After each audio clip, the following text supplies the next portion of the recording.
الحمد لله نحمده ونستعينه ونستغفره ونعوذ بالله من شرور أنفسنا ومن سيئات أعمالنا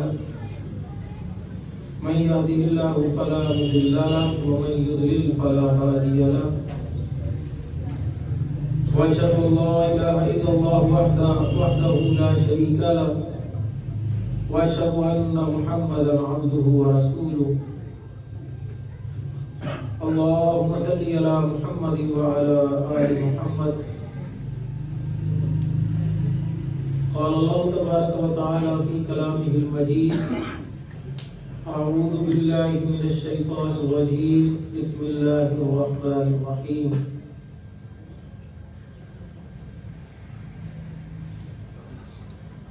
يومئذ يصدر الناس أشتاتا ليروا أعمالهم فمن يعمل مثقال ذرة خيرا يره ومن يعمل مثقال ذرة شرا يره۔ ارشاد باری تعالیٰ ہے کہ قیامت والے دن ہم لوگوں کو اکیلا کر کے نکالے گا، تنہا تنہا،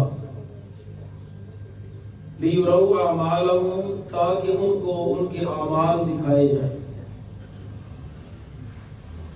فَمَن يَعْمَلْ مِثْقَالَ ذَرَّةٍ خَيْرٍ يَرَهُ، جو آدمی ذرہ برابر نیکی کرے گا اسے بھی وہ دیکھ لے گا۔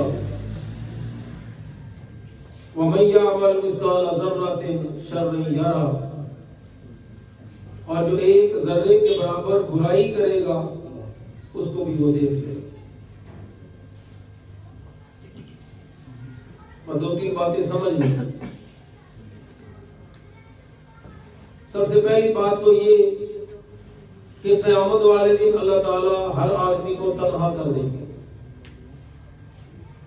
ایسا تنہا شاید انسان کبھی زندگی میں نہ ہوا ہوگا۔ ارشاد باری تعالیٰ ہے کہ یوم یفر المرء من اخیہ،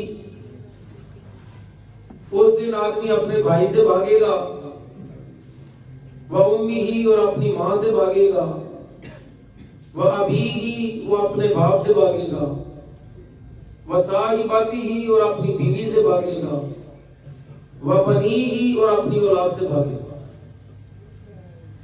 کسی کے ساتھ کوئی رشتہ قیامت والے دن باقی نہ رہے گا، جن کے بغیر ایک پل گزارنا مشکل ہوتا ہے، جن سے جدائی کا تصور ہی ہمیں پریشان کر دیتا ہے۔ قیامت والے دن اللہ تعالیٰ سب سے پہلے ان سارے رشتوں کو ختم فرمائے۔ جن کے لیے انسان اپنی آخرت برباد کر لیتا ہے وہ رشتے سارے ختم ہو جائیں۔ فرمایا کہ اس دن بندہ اتنا اکیلا ہو جائے گا کہ کوئی سجھائی نہیں دے گا، کوئی دکھائی نہیں دے گا سوائے اپنی ذات کے۔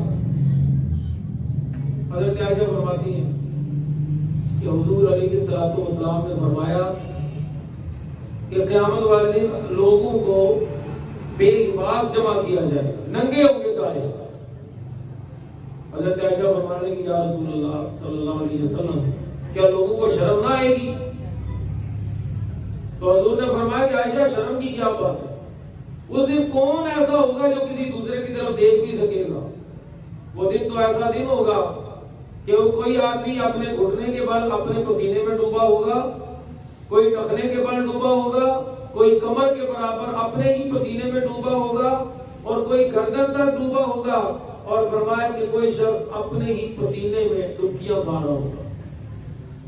کون دیکھے گا کہ کس نے لباس پہنا ہے، نہیں پہنا، کیسا پہنا ہے، وہ کہاں جا رہا ہے، کہاں نہیں جا رہا، کسی کو کوئی پرواہ نہیں ہوگی۔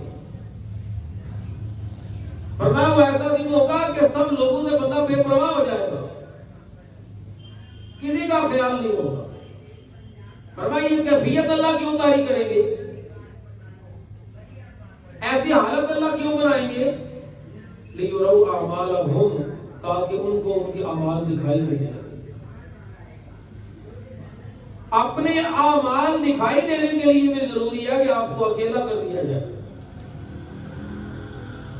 ہمارے یہاں دنیا میں یہ مصیبت ہو گئی کہ ہم کبھی اکیلے ہوتے ہی نہیں، ہم ہر وقت بھیڑ میں رہنا چاہتے ہیں، ہم بھیڑ کو پسند کرتے ہیں، مجلس کو پسند کرتے ہیں، ہم چاہتے ہیں لوگوں سے چاروں طرف سے ہم گھرے رہیں، کوئی نہ کوئی ہمارے پاس بیٹھا ہو، کسی نہ کسی سے ہم بات کرتے رہیں۔ وہ اس لیے کر رہے ہوتے ہیں باتیں تاکہ اپنا پتہ نہ چل جائے کہ میں کون ہوں۔ ہمیں اپنی پہچان نہیں رہی، ہم نیک ہیں، ہم گنہگار ہیں، ہم ولی ہیں اللہ کے، ہم شیطان ہیں، ہم ہیں کیا؟ ہمیں اپنے بارے میں بھی نہیں پتا۔ رب کے بارے میں جاننا تو بڑی دور کی بات ہے کہ کوئی رب کو جان لے اور پہچان لے۔ کہتے ہیں کہ رب کو جاننے سے پہلے کس کو جاننا ضروری ہے؟ اپنے آپ کو۔ وہ کسی بزرگ کا قول ہے کہ من عرف نفسہ فقد عرف ربہ، جو آدمی اپنے آپ کو پہچان لیتا ہے نا، اپنے نفس کو پہچان لیتا ہے، تو امید ہے کہ وہ کس کو پہچان لے گا؟ رب کو بھی پہچان لے گا۔ اور رب تو بڑی ذات ہے نا، اس کو پہچاننا تو بڑا لمبا کام ہے، بڑا مشکل کام ہے۔ ہم اپنے آپ کو نہیں پہچان پائے، ٹائم ہی نہیں ہمارے لیے، اپنے پاس اپنے لیے ٹائم نہیں ہے۔ دوسروں کے لیے ہوگا، سب کے لیے، اس کے لیے کر رہے ہیں، اس کے لیے کر رہے ہیں، اس کے لیے کر رہے ہیں، بچوں کے لیے کر رہے ہیں، بیوی کے لیے، ماں باپ کے لیے، بہن بھائیوں کے لیے، دوستوں کے لیے، سب کے لیے کر رہے ہیں، صرف ایک کو چھوڑ کر۔ اور وہ کس کی ذات ہے؟ اپنی ذات، اپنے کو بھلایا ہوا۔ فرمایا اکیلے ہو جاؤ، اکیلے ہوئے بغیر کوئی بندہ رب کو پا نہیں سکتا، نہ اپنے آپ کو پہچانے بغیر۔ آپ کو پتا ہے نبی کریم صلی اللہ علیہ وسلم نبی بننے سے پہلے کہاں جایا کرتے تھے؟ غار حرا۔ کیا کرنے جاتے تھے غار حرا؟ کہتے تھے عبادت کرنے جاتے۔ بندہ پوچھے بھائی گھر میں عبادت نہیں ہو سکتی؟ وہ عبادت غار میں ہو سکتی ہے جا کے؟ بھئی اللہ کا ذکر کرتے ہو تو ذکر گھر میں نہیں ہو سکتا؟ حضرت خدیجہ کے پاس وہ ستو لے کے وہاں چلے جائیں اور وہاں جناب ستو گول گول کے پیتے رہے اس غار کے اندر بیٹھ کے۔ کیا تھا اس غار میں جو گھر میں نہیں تھا؟ وہ کیا تھا جو غار میں ہو سکتا تھا اور گھر میں نہیں ہو سکتا؟ وہ تھی تنہائی، وہ تھا اکیلا پن۔ ہمارے پاس اکیلا پن نہیں، ہم اکیلے ہو ہی نہیں پائے، ہم چاہتے ہی نہیں کہ ہم اکیلے ہوں۔ وہاں پر جانے سے ہی راز کھلے سارے۔ جبریل وہاں پر آیا، گھر میں بھی آ سکتا تھا جبریل، لیکن پہلے پہل وہیں پر ہی آیا۔ انسان کا سینہ تبھی کھلتا ہے اللہ کی رحمت کے لیے، اللہ کے علم کے لیے، اللہ کے نور کے لیے، اور انسان کو معرفت تبھی حاصل ہوتی ہے جب انسان کیا ہو جائے؟ اکیلا ہو جائے۔ حضرت موسیٰ علیہ السلام سے اللہ نے کہاں پر کلام فرمایا؟ وہ دور پہاڑ پہ آیا ہوا ہے میرے پاس۔ بندہ مجھے دور پہاڑ پہ کیا ہے؟ ایسا تو نہیں کہ اللہ کو دور پہاڑ میں رہتا ہے کہ بندہ کہ میں اللہ کہ میں تو دور پہاڑ میں رہتا ہوں، تم ایسا کرو تم یہاں آ جاؤ تو میں تم سے کوئی دو باتیں کرنا چاہتا ہوں۔ تو سب جگہ پر ہے، تو ہر جگہ پر ہے، وہاں جانے کی کیا ضرورت پڑی؟ یہ پہاڑوں میں کیا پڑا ہوا ہے؟ یہ جنگلوں میں کیا پڑا ہوا ہے؟ کیا وہاں جائیں گے تو پھر آپ کو کچھ ملے گا؟ یہاں پر رہ کے کچھ مل نہیں سکتا۔ بات یہ ہے کہ یہاں پر کوئی آپ کو اکیلا ہونے نہیں دیتا۔ یہاں پر تو لگے ہیں سب آپ کے پیچھے لگے، آپ کو دوڑا رہے ہیں، دن رات دوڑائے چلے جا رہے ہیں، دوڑو، رکنا نہیں ہے، بھاگو۔ لیکن بھاگ کے جانا کہاں ہے؟ یہ کبھی کسی کو بھی نہیں پتا جانا کہاں ہے۔ یہ سب کر کرا کے جانا کیا، ملے گا کیا، یہ کسی کو بھی نہیں پتا۔ اور بھاگو بھاگو بھاگو بھاگو، بھاگ لگے ہوئے۔ فرما تم اکیلے ہو جاؤ، اکیلے ہو کے دوسرے کے بارے میں مت سوچو کہ دوسرے کیا کر رہے ہیں، فلاں غلط ہے۔ اچھا پھر ہماری ایک مصیبت یہ ہے، ہم ہمیشہ دوسروں کے بارے میں سوچتے ہیں فلاں بندہ بڑا اچھا ہے، فلاں بندہ بڑا پیڑا ہے، فلاں بندہ ایسا ہے، فلاں ایسا ہے، فلاں ایسا ہے، فلاں ایسا۔ دوسروں کے بارے میں ایسی ایسی آرام دیں گے، ان کو کٹہرے میں کھڑا کر کے ان کے بارے میں بڑی بڑی باتیں کریں گے، لیکن اپنے بارے میں نہیں سوچیں گے کبھی۔ اپنے آپ کو کبھی کسی نے کٹہرے میں کھڑا نہیں کیا۔ اور میں آپ کو یہ بات بتا دوں، ہم جس کو غلط سمجھ رہے ہوتے ہیں یہ ضروری نہیں ہے کہ وہ غلط ہو، ہماری تو دماغ عقل اتنی نہیں رہی ہے، ختم ہو گئی۔ اس بھیڑ نے ہمارا بیڑا غرق کر دیا تھوڑی دیر کے لیے۔ یہ نماز بھی کیا ہے اصل میں؟ اسی بھیڑ سے تھوڑی دیر کے لیے کیا کرے؟ چھٹو یار، خدا کا واسطہ، یہ کاروباری تو سب کچھ نہیں ہے، چھٹ دو۔ بیوی کے پاس بیٹھے اس کو چھوڑ دو، بچوں کے پاس بیٹھے اسے چھوڑ دو، کاروبار دکان پہ بیٹھے ہو دکان کو چھوڑ دو. اس کو چھوڑو تھوڑا سا. تمہیں یہ تجربہ تو ہو کہ کیسے چھوڑا جا سکتا ہے. اور آخر کار آج نہیں چھوڑو گے تو ایک دن کیا کرنا پڑے گا. وہ ایک دن تو چھڑ کے جانا ہی ہے نا. کیسے چھوڑو گے پھر؟ آج تم سے چھوڑا نہیں جا رہا. اور جب فرشتہ دروازے پہ کھڑا ہوگا کہے گا چل میرے نال, بندہ تو روئے گا کہ اوئے میری بیوی پیچھے رہ گئی ہو, میرے بچے ہو, میں کدھر جاؤں, میں کیویں جاؤں گا. جانا تو پڑے گا, سب کو چھوڑ کے جانا پڑے گا. ہم تو چھوڑنے کو تیار نہیں. ہم کہتے نہیں ہم کیسے چھوڑیں گے, ہم نہیں چھوڑ سکتے. نہ دوستوں کو چھوڑ سکتے ہیں, نہ بہن بھائیوں کو چھوڑ سکتے ہیں, نہ رشتہ داروں کو, نہ کاروبار کو. ہم تو چمٹے ہوئے اس کے ساتھ, اتنے چمٹے ہوئے کہ موت بھی ہماری بڑی بھیانک ہو جائے گی. بڑی بھیانک ہوگی موت. جو آدمی چمٹا ہوا ہو, محبت میں پاگل ہوا پھرتا ہو, کہتے ہیں کہ کسی آدمی کو سزا دینے کے لیے اتنا ہی کافی ہے کہ جس سے وہ محبت کرتا ہے اس سے اس کو کیا کر دیا جائے, جدا کر دیا جائے. اس کو مت مارے آپ, اس کو کچھ کہنے کی ضرورت بھی نہیں ہے. اس کے محبوب سے اس کی جدائی اس کے لیے سانپ بن جائے گی. پاگل بھی ہو سکتا ہے وہ. اتنی سی بات سے ہم تو جڑے ہوئے, اتنے جڑے ہوئے کہ خود کو بھول گئے. تمہیں پتہ ہی نہیں چلتا تم نیکیاں کتنی کرتے ہو, گناہ کتنے کرتے ہو. تمہیں اپنے گناہ بھی نیکیاں نظر آتے ہیں, اور نیکیاں گناہ نظر آتے ہیں. تمہیں تو پتہ ہی نہیں. قیامت کے دن فرمایا کہ ایک ذرے کے برابر بھی گناہ ہوگا نا تو کیا آنے لگے گا, نظر آنے لگے گا. کیسے نظر آنے لگے گا؟ پردے سارے ہٹ جائیں گے ہاتھوں سے. اب وہاں پر کوئی ہے تو نہیں جس کے لیے کچھ کرنا ہے, جس کے پاس کہیں جانا ہے, جس سے کوئی بات کرنی ہے. تب اپنا ہی نظر آئے گا سب کچھ. ذرہ پتہ کس کو کہتے ہیں؟ پہلے لوگوں نے کہا کہ ذرہ, کبھی آپ نے دیکھا روشن دان میں سے روشنی اندر آ رہی ہو تو وہاں پر آپ کو کیا نظر آتے ہیں؟ وہ ذرات نظر آتے ہیں. اگر اس خاص اینگل پہ روشنی نہ ہو تو وہ نظر نہیں آتے. یہاں پر بھی ہے ویسے, اس فضا میں بھی اڑ رہے لیکن آپ کو دکھائی نہیں دے رہے.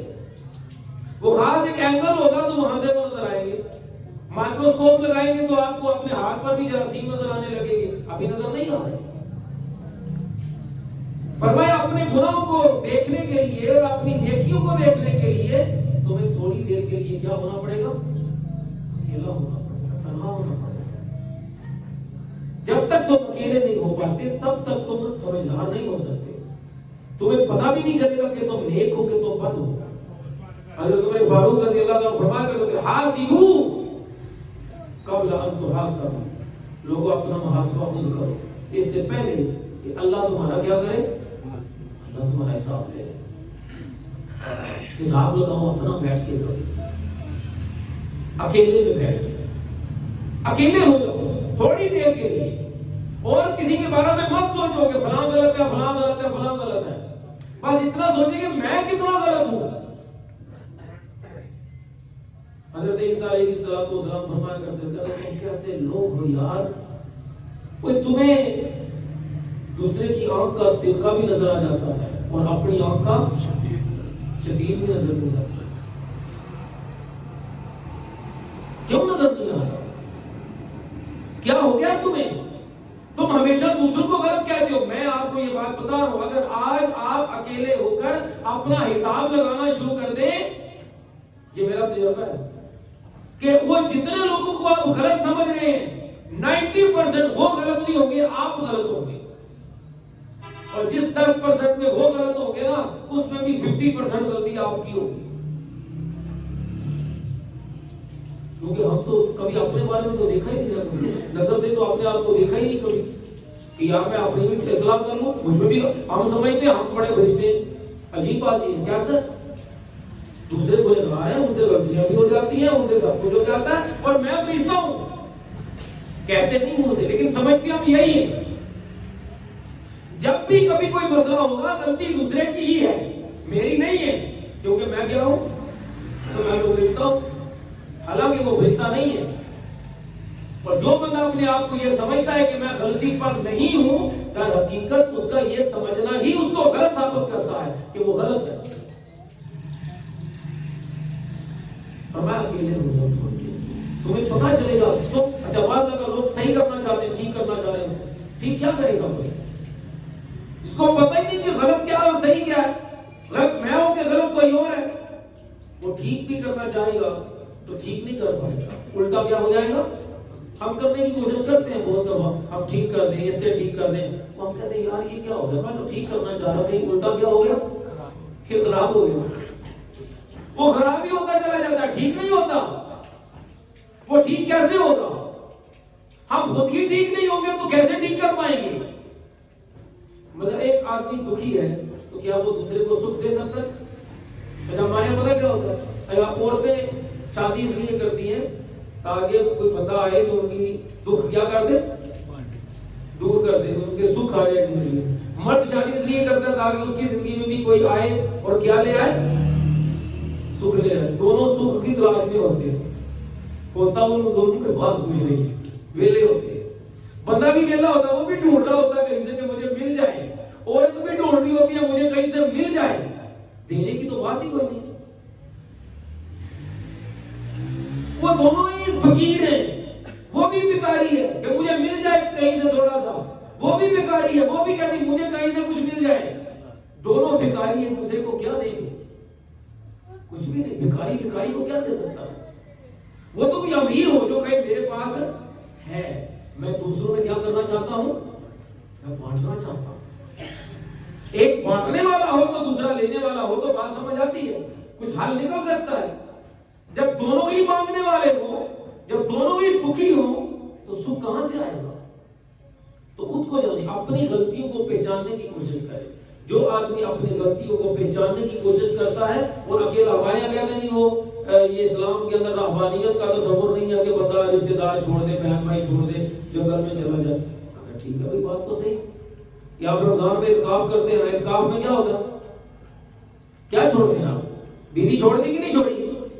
بھائی اعتکاف کرتے تو بیوی چھوڑتے کہ نہیں چھوڑتے؟ کاروبار چھوڑتے ہیں کہ نہیں چھوڑتے؟ یہ سب کچھ تو چھوڑتے ہیں آپ، بہن بھائی چھوڑ دیتے ہیں، کوئی مر جائے تو جنازے میں بھی نہیں جاتے، کوئی بیمار ہو گیا اس کی بیمار کرسی کے لیے نہیں جاتے، تھوڑی دیر کے لیے کیا ہو جاتے؟ بس یار بس چھوڑو۔ تھوڑی دیر کے لیے اکیلا ہونا سیکھیں۔ جس دن آپ اکیلا ہونا سیکھ جائیں گے اور اپنے بارے میں جان لیں گے کہ میں کیا ہوں، تو کام ٹھیک ہونے لگے۔ ہم لوگ ٹھیک کرنا بھی چاہتے ہیں تو ٹھیک نہیں ہو پاتا، کیونکہ ہمیں پتہ ہی نہیں ہے صحیح کیا اور غلط کیا، پتہ کیسے ہوگا؟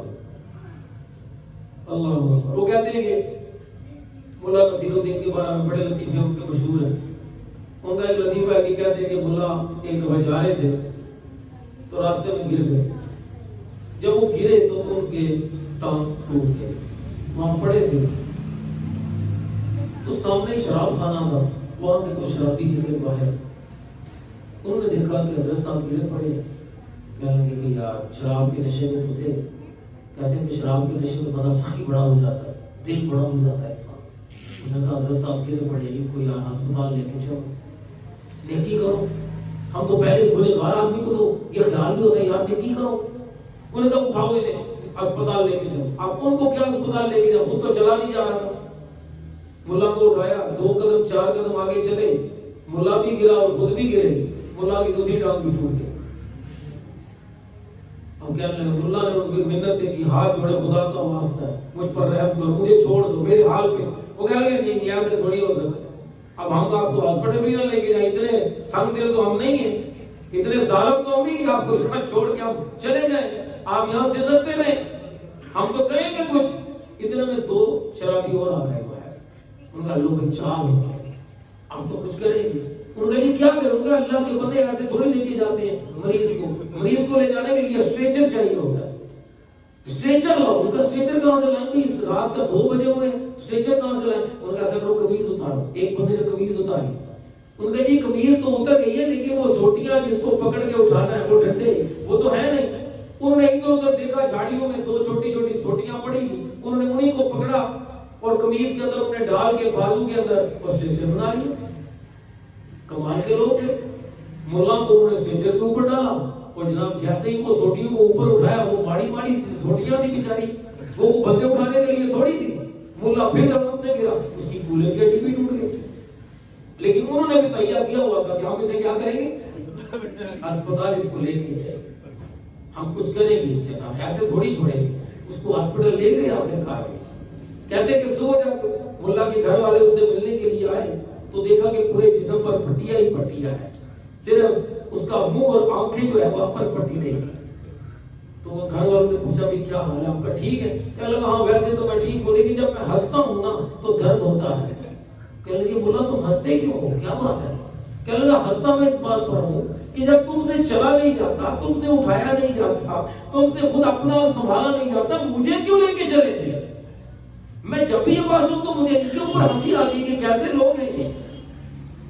ہم ٹھیک کرنا چاہ رہے ہوتے ہیں لیکن ٹھیک ہونے کی بجائے کیا ہو جاتا ہے؟ خراب، غلط پہ غلط ہوتا چلا جاتا ہے۔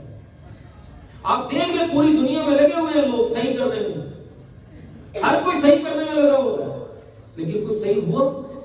کہاں صحیح ہوتا ہے؟ خراب ہی ہوتا ہے، اور زیادہ خراب ہو جاتا ہے۔ ملک کو سنوارنے والے آتے ہیں ہر دفعہ، کہتے ہیں ہم سنواریں گے ملک۔ آپ دیکھنا نیا پاکستان بن جائے گا، کوئی آتا کہتا پرانا پاکستان بن جائے گا، لیکن جب بڑھاتے ہیں تو کچھ عمر کی بڑھتا ہے، نئے پرانے کی تو بات ختم ہو گئی۔ وہ بنانا چاہتے ہیں، ایسا نہیں ہے کہ وہ بنانا نہیں چاہتے، ایسا نہیں ہے کہ وہ کچھ کرنا نہیں چاہتے، لیکن کریں گے کیا وہ؟ جن کو اپنا نہیں پتا کہ ہم کیا ہیں، ہم صحیح ہیں یا غلط ہیں، ہماری اوقات بھی ہے یا نہیں ہے، وہ چاہتے ہیں کہ سب کو ٹھیک کر دیں، وہ سب کچھ ٹھیک کرنا چاہتے ہیں، الٹا بیڑا غرق ہو جاتا ہے۔ تو فرمایا کہ دوسروں کو چھوڑو، دوسروں کو ٹھیک مت کرو، تو کر بھی نہیں سکتے، دوسروں کو ٹھیک تو کر بھی نہیں سکتے، تو کم از کم جس کو ٹھیک کر لو اپنے آپ۔ اللہ نے قرآن پاک میں جہاں پر فرمایا قوا انفسکم واہلیکم نارا، سب سے پہلے کس کو بچاؤ؟ کوئی اللہ کے بندے اپنے آپ کو بچاؤ، پھر تم گھر والوں کو بھی بچا پاؤ گے۔ جب اپنے آپ کو بچا نہیں پاؤ گے تو گھر والوں کو کیسے بچاؤ گے؟ جو تمہارے پاس ہوگا وہی تم دے پاؤ گے۔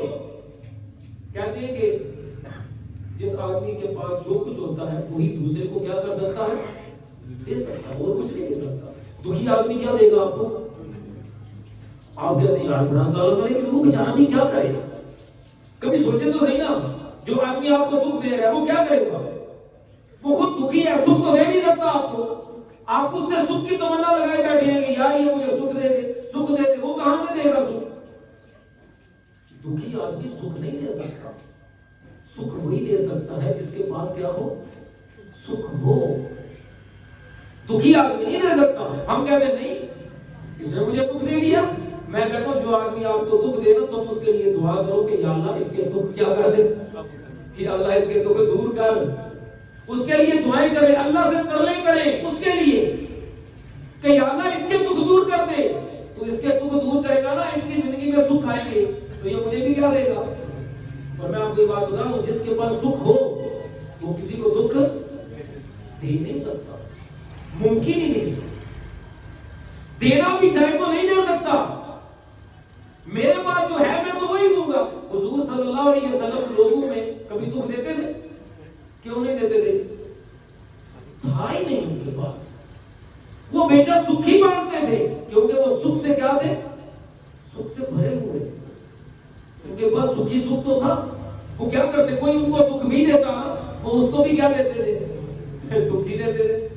وہ دے ہی نہیں سکتے نا کچھ، اور کیا دیں گے وہ دعا ہی دیتے تھے۔ اچھا آپ کو سب سے زیادہ دکھ کن لوگوں نے دیے جی؟ کافروں نے دیے نا، گالیاں دی آپ کو، تہمتیں لگائیں، الزام تراشیاں کی، گالیاں دی، پتھر مارے، کیا کچھ نہیں کیا، اور آپ راتوں کو سجدے میں ان کے لیے کیا کر رہے؟ کیسے کر رہے؟ کیوں کر رہے؟ اسی لیے کر رہے کہ آپ کے پاس دکھ تو تھا نہیں، آپ تو سکھی تھے، آپ سکھ بانٹتے تھے اسی لیے، آپ رحمتیں بانٹتے تھے اسی لیے، اور آپ کے پاس تھا نہیں دینے کو کچھ ان کے بدلے۔ تو جب تک ہم لوگوں کے پاس ہدایت نہ ہو، جب ہم خود سیدھے راستے پر نہ ہو، ہم کسی دوسرے کو بھی سیدھے راستے پر نہیں لگا سکتے۔ فرمایا کہ اپنے آپ کو بچاؤ، اپنی فکر کرو، اور اس کے لیے ضروری ہے کہ تھوڑی دیر کے لیے ہم اکیلے ہو جائیں، اور اکیلے ہو کر کس کے بارے میں سوچیں گی؟ بس اپنے بارے میں۔ جہاں پر آپ کو لگتا ہے کہ یار فلاں بندہ غلط ہے، چھوڑ دے اس بات کو، کہ نہیں اس بارے میں کیا ہوں، میں اس بارے میں جاننے کی کوشش کروں، بس وہ غلط ہے وہ صحیح ہے یہ اس کا مسئلہ ہے، وہ جانے اور وہ اللہ جانے، میرا اس سے کیا لینا دینا؟ میرا تو اپنی ذات سے لینا دینا ہے۔ میں نے کس کا حساب دینا ہے جی؟ میں نے تو اپنا حساب دینا ہے، اس کا حساب تھوڑی، وہ غلط ہے تو غلط رہے، میں تو صحیح ہو جاؤں، اور جس دن میں صحیح ہو گیا آپ دیکھیں گے کہ آپ کے ارد گرد بھی لوگ کیا ہونے لگیں گے صحیح. آپ کو لگے گا جیسے یہ سارے صحیح ہے یار, میں تو سمجھتا تھا سارے غلط ہے لیکن یہ کیا ہو گیا, یہ تو معاملہ الٹا ہو گیا, لوگ سارے صحیح ہونا شروع ہو جاتے ہیں. تو فرمایا کہ لوگوں یاد رکھو, اکیلے ہو جاؤ, اپنا حساب لو, اپنے آپ کو پہرے میں کھڑا کرو ہر مسئلے میں کہ میں کیا ہوں, میں اچھا ہوں, میں برا ہوں. اگر میں آج اللہ کے سامنے چلا جاؤں, آج کسی وقت میری موت ہو جائے اور میں اللہ کے سامنے جاؤں تو کیا میں اللہ کو کوئی جواب دے سکتا ہوں؟ اللہ کی نظر میں میری کیا ویلیو ہے؟ صحابہ کرام تو کبھی کبھی اپنے بارے میں سوچ رہے تھے کہ یار میری ویلیو کیا ہے, وہ اپنے بارے میں فکر مند ہوتے تھے. پڑھے حضرت عبداللہ بن عمر رضی اللہ تعالیٰ عنہ کے بارے میں آتا ہے, وہ صحیح بخاری شریف میں وہ کہتے ہیں کہ صبح فجر کے بعد نا نبی علیہ السلام بیٹھ جاتے تھے تو صحابہ کرام جو تھے وہ ان کو سنایا کرتے تھے وہ خواب جو رات کو آیا ہوتا ہے, اور آپ اس کی تعبیر بتا دیتے ہیں. کہتے ہیں کہ ایک دفعہ میں بچہ تھا, اس وقت نوجوان کہہ لیں, بچہ بھی نہیں, نوجوان تھا, اور میں مسجد میں سوتا تھا, شادی نہیں ہوئی تھی ابھی. تو رات کو نا مسجد میں سونے سے پہلے میں نے اللہ سے دعا کی. پتا کیا دعا کی؟ کہہ رہے کہ میں نے اللہ سے دعا کی تھی, یا اللہ اگر تیری نظر میں میری بھی کوئی ویلیو ہے نا, تو سمجھتا ہے کہ میں بھی کچھ ہوں, میرا بھی کوئی تیرے ساتھ کوئی تعلق ہے, تو آج مجھے بھی کوئی خواب دکھانا تاکہ میں بھی صبح حضور کو بھی خواب سناؤں اور پھر حضور مجھے اس کی تعبیر دیں. کہنے لگے میں یہ دعا کر کے جیسے ہی لیٹا خواب شروع ہو گیا. لے آئے کہتے خواب میں میں کیا دیکھتا ہوں کہ دو فرشتے آئے ہیں, ایک نے مجھے ایک بازو سے پکڑا, دوسرے نے دوسرے بازو سے پکڑا, اور مجھے پکڑ کر وہ ایک باغ میں لے گئے. باغ کے درمیان میں ایک کنواں تھا. انہوں نے مجھے کہا کہ کنویں میں دیکھو. جب میں نے کنویں میں دیکھا نا تو وہاں پر آگ بھڑک رہی تھی. میں نے کہا اے اللہ مجھے آگ سے بچا, یا اللہ مجھے آگ سے بچا. فرشتے کہنے لگے گھبرا نہیں, تجھے پھینکنے کے لیے نہیں لائے, تجھے دکھانے کے لیے لائے. کہتے اتنی بات ہوئی تو بندہ ویسے ڈر جاتا ہے. کہتے میری آنکھ کھل گئی. کہتے آپ کا سوچنے لگا کہ یار یہ میں خواب سناؤ کہ نہ سناؤ, کہیں پٹھائی نہ ہو جائے. میں تو اس لیے خواب کہہ رہا تھا کہ خواب آئے گا اور حضور کو سناؤں گا, کوئی بشارت ملے گی, اور یہ تو مجھے کوئی ڈرامہ سا خواب لگ رہا ہے, کام تو خراب نہ ہو جائے گے. کہنے لگے پھر میں کبھی پاک کے پاس نہیں گیا, میں نے خواب سنایا اپنی خالہ کو, اور خالہ سے میں نے کہا کہ آپ یہ خواب جو ہے یہ حضور کو سنائیں اور اسے پوچھیں کس کی تعبیر کیا ہے. وہ نبی علیہ السلام کے پاس گئے, حضور کو خواب سنایا. حضور نے پوچھا کہ یہ خواب دیکھا کس نے ہے؟ انہوں نے کہا جی وہ عبداللہ نے دیکھا ہے. نبی علیہ السلام نے فرمایا کہ انہ رجل صالح, یہ عبداللہ جو ہے نا یہ لڑکا ہے, ویسے اچھا لڑکا ہے. لو کان احیا باللیل, لیکن کاش اگر یہ رات کو تھوڑی دیر کے لیے تہجد کے لیے اٹھ جائے گا, پھر کیا ہی بات پتہ چلا ویسے. لیکن اگر یہ رات کو کوئی دو نفل پڑھ لے نا رات کے ٹائم اٹھ کے, تو پھر کیا ہی بات ہے. انہوں نے آ کر یہی بات حضرت عبداللہ بن عمر کو بتائی. حضرت عبداللہ بن عمر فرماتے ہیں کہ جب سے حضور نے میرے بارے میں یہ فرمایا نا کہ کاش یہ رات کو اٹھ کے دو رکعتیں پڑھ لیں, تب سے لے کر اب تک, تب میں نوجوان تھا اور اب میں بوڑھا ہو گیا ہوں, تب سے لے کر اب تک میری تہجد کی نماز بھی کبھی قضا نہیں ہوئی. پھر میں نے نہیں چھٹی, میں کہا ٹھیک ہے بھائی چلو, اگر حضور نے کہہ دیا تو اپنے بارے میں وہ سوچتے تھے کہ ہم کہاں ہیں, دوسروں کو چھوڑ دیں, دوسروں کے بارے میں بات کرنا چھوڑ دیں. آپ کو پتا نبی علیہ السلام نے منع فرمایا لا تجسسوا, دوسروں کی جاسوسی نہ کرو. کیا کی کرتا ہے, وہ کی کر رہے ہیں, وہ کی کر رہے ہیں, اے بندہ چنگا ہوئی پھیلا رہے, یہ کیا باتیں ہیں. ولا تحسسوا, اگر لوگ باتیں کر رہے ہیں کان لگا کر ان کی بات بھی نہ سنو. اللہ کو پسند نہیں ہے یہ بات. کسی کی برائی بھی نہ کرو, غیبت بھی نہ کرو, چغلی نہ کرو. منع کر دی ہے باتوں سے. دوسروں کے بارے میں بات کرنا بند کرو. اب کس کے بارے میں کرو, صرف اپنے بارے میں. صرف اپنے بارے میں سوچو کہ میں کیا میں جہنم میں جاؤں گا, کیا میں جنت میں جاؤں گا, میں کہاں جاؤں گا, میں نیکیاں کتنی کر رہا ہوں دن میں اور گناہ کتنے کر رہا ہوں. آپ اکیلے میں بیٹھ کے سوچنا شروع ہوں گے. میں آپ کو یہ بات بتا رہا ہوں کہ آپ کو وہ غلطیاں بھی نظر آنے لگیں گی جو پہلے کبھی دکھائی نہیں دی, اور وہ نیکیاں بھی نظر آنے لگیں گی جن کو آپ نے پہلے کبھی بھی کچھ سمجھا نہیں ہوگا, سب دکھائی دینے لگے گا. تو فرمایا کہ قیامت کے دن اللہ تعالیٰ عقیدہ کرے گا تب نظر آئے گا, لیکن تب نظر آنا ہمیں کوئی فائدہ. اور قیامت کو نظر آ گیا, بھائی میں نے یہ گناہ کی اور یہ نیکیاں کی, نظر آ گیا, کرے گا کیا پھر؟ آج کر سکتے ہیں آپ. اگر آج آپ کو دکھائی دینے لگے اپنی غلطیاں اور اپنی نیکیاں تو آپ اپنی غلطیوں میں کمی لا سکتے ہیں اور اپنی نیکیوں میں کیا کر سکتے ہیں؟ اضافہ کر سکتے ہیں. آپ کے پاس ہے ٹائم ہے تو ہر نماز کے بعد کرنے کا کام ہے. ہر نماز کے بعد اور رات کو سوتے وقت صرف 2 سے 3 منٹ صرف کس کے بارے میں سوچیں؟ اس کے بارے میں اپنے بارے میں سوچیں کہ میں کہاں غلط ہوں, مجھ سے کیا غلطی ہو رہی ہے, مجھ سے کیا خطا ہو رہی ہے. آپ بس سوچیں. آپ کے دل اور دماغ کے دروازے کھول دینا کس کا کام ہے؟ یہ اللہ کا کام ہے. وہ تو زنگ جڑے ہوئے, وہ سارے زنگ اترنا شروع ہوں گے. آپ کو بالکل صاف صاف نظر آنے لگے گا کہ کیا ہو رہا ہے اور کیا نہیں ہو رہا. اللہ تعالیٰ ہمیں اپنی اصلاح کرنے کی توفیق عطا فرمائے, اپنی غلطیوں کی اصلاح کرنے کی توفیق عطا فرمائے. اللہ تعالیٰ ہماری آسانیاں فرمائے, پریشان حالوں کی پریشانیاں دور فرمائے. السلام علیکم ورحمۃ اللہ وبرکاتہ.